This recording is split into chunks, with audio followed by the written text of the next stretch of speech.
Hi, everybody. Can everyone take a very deep breath with me on the count of three? 1, 2, 3.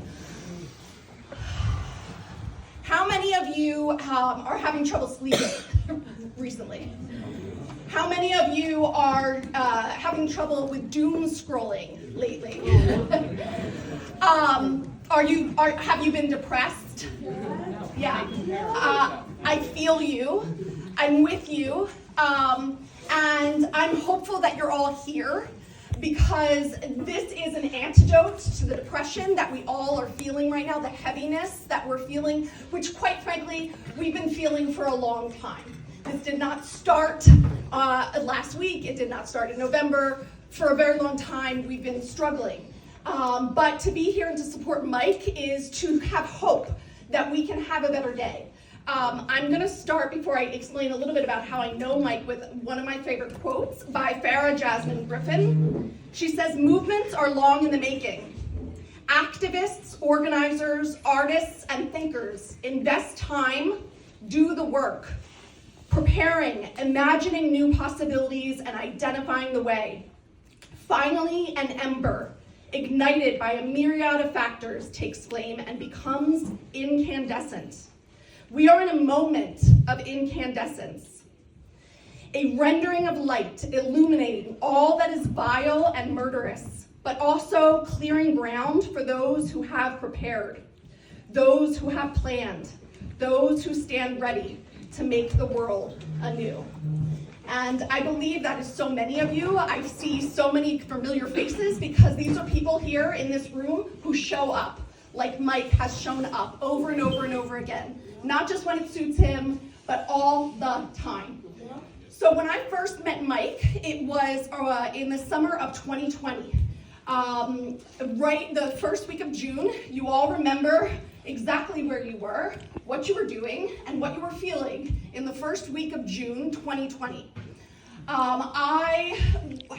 We were all very, very tired of isolating. We were all very depressed and anxious at what we were seeing in the news. We were all devastated over the murder of George Floyd, and we needed community desperately.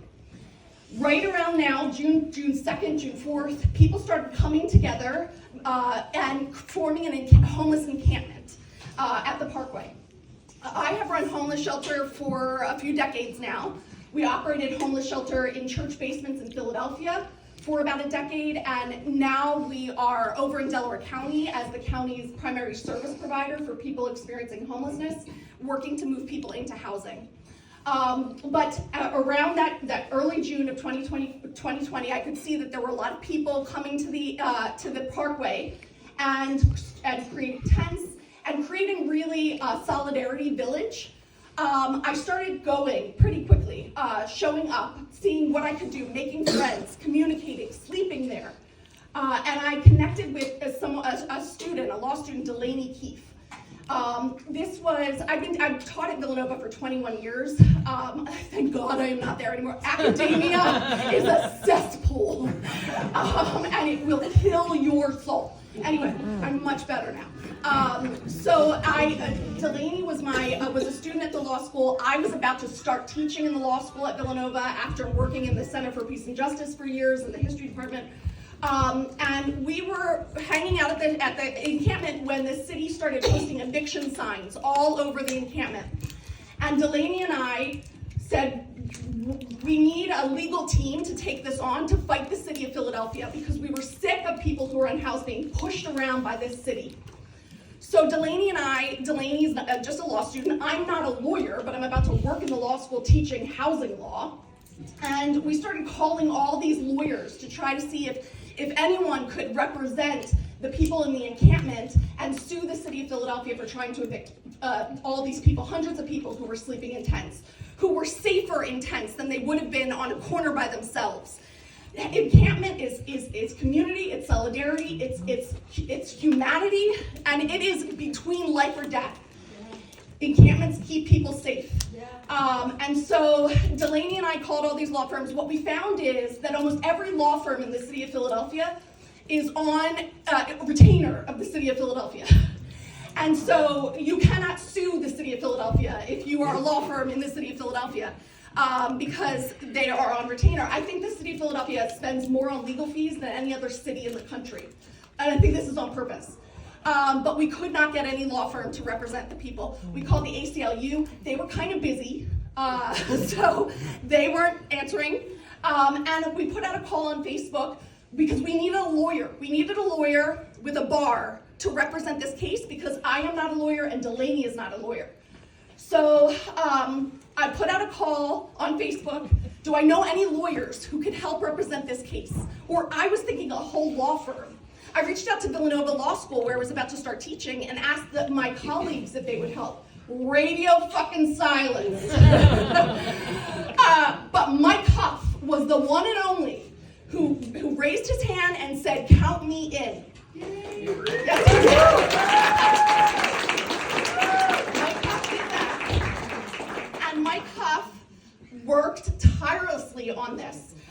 We worked around the clock. This is around the time of the pandemic when we were all making that bullshit coffee drink. I don't know, what the hell were we doing that, like, called down? I don't even remember what it was called. The thick stuff, right? The whipped coffee. And we lived off of that.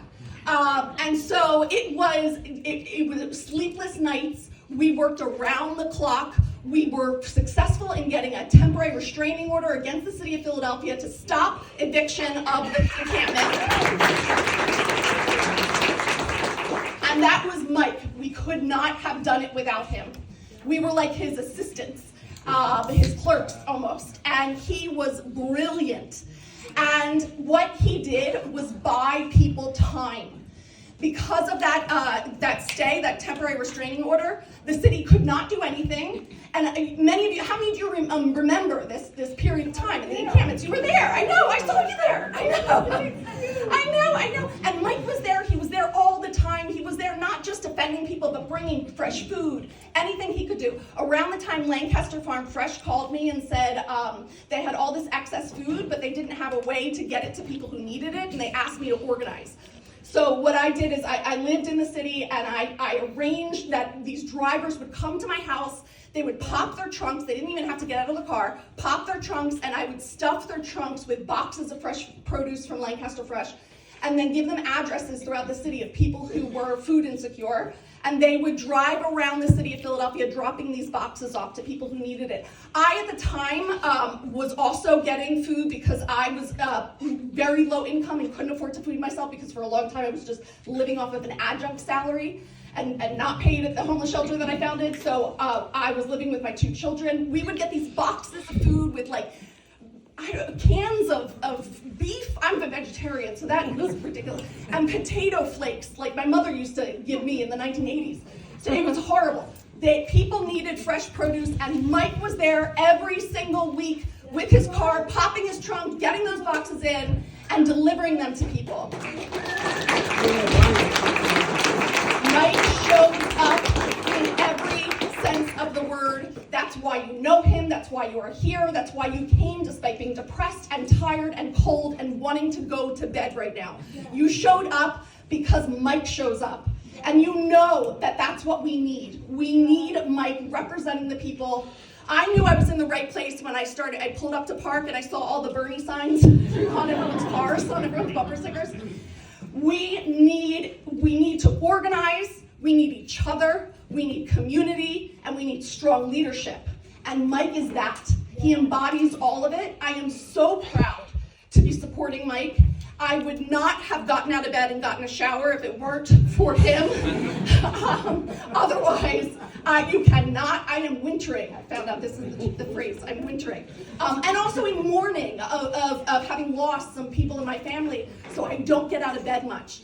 But when Mike called, I said, I am there because he is there. And it is important that we keep showing up. Despite the depression, despite the doom scrolling, we roll up our sleeves and we say, this is not the end. This is a rendering of light. We see what is wrong. We see what is vile and murderous, but we will keep going because this is not us. We will not surrender to white supremacy and fascism. We will work for the people in the community, and that's exactly what Mike does. Thank you so much. I'm so proud of you.